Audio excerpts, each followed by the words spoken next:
Imagine you work at a front desk and a customer asks for their file. If you only have 10 folders sitting in a stack on your desk, flipping through them one by one takes just a few seconds. It's a simple, manageable task. But suppose your business goes viral overnight. You walk into work, and now there are 10 million customer files to sort through. Checking them one by one isn't just a chore anymore.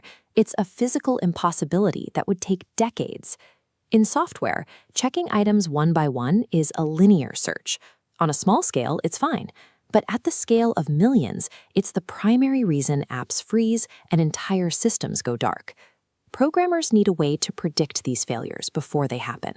They use a tool called Big O notation to calculate if their code will stand up to that mountain of data or collapse under the pressure. A stopwatch is a poor way to judge code. Even though we use the term time complexity, we aren't actually looking at the clock. Raw speed depends too much on the machine. A clumsy program will still seem fast on a modern supercomputer, while a brilliant program might look sluggish on older hardware. Big O focuses on the relationship between the data and the work. It measures how the number of steps required to finish a task grows proportionally as you add more and more data to the pile. By looking at the shape of that growth, a developer can tell if their application is ready for 10 users or 10 million.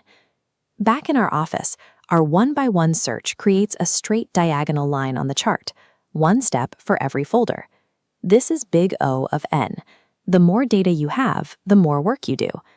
Now imagine a specialized filing system where a receptionist instantly knows the exact drawer and slot for every folder. They don't need to search, they just reach. Whether there are 10 folders or 10 million, the receptionist always finds the file in exactly one step. This creates a flat line on our graph. This is constant time, or Big O of 1. This leap from a diagonal line to a flat one is how modern databases allow you to load your profile instantly, even when you're one user among billions. But the math can turn against you. Suppose you need to find duplicate files in that massive office. To do this, you pull the first folder and compare it to every other folder in the building. Then you pull the second folder and repeat the entire process. This is a nested loop, a search inside a search. Every single new file makes the workload heavier. The steps explode, arcing sharply upward. This is quadratic time, or Big O of N squared. Doubling the staff doesn't fix it. The line moves slightly, but still shoots off the chart. We ignore small adjustments because the growth's shape determines success. Using a nested loop on a massive dataset creates total gridlock. No amount of expensive server power can outrun a curve that climbs this fast. To handle millions of files, we have to stop checking them one by one. Instead, we use methods that repeatedly split the pile in half. Think of the math.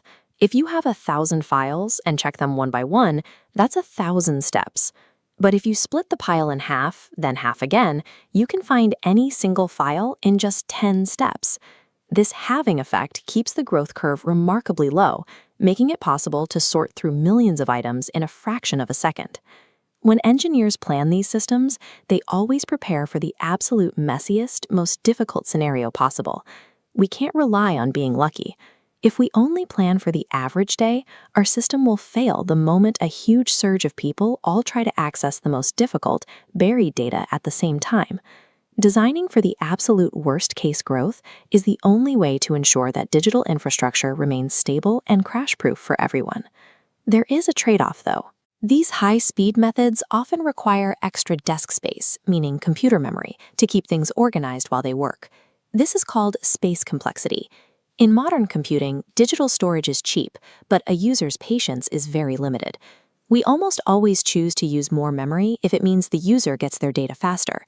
Trading a little bit of storage to save a lot of time is the strategic core of modern software development. From a business perspective, these growth curves represent the difference between a successful launch and a total disaster. An inefficient search that works perfectly for 100 users can become the exact point of failure that crashes a major website when millions of users try to check out at once. Choosing efficient math doesn't just prevent crashes, it reduces the strain on your hardware and slashes the money spent on cloud infrastructure. Ultimately, good code does more than just function.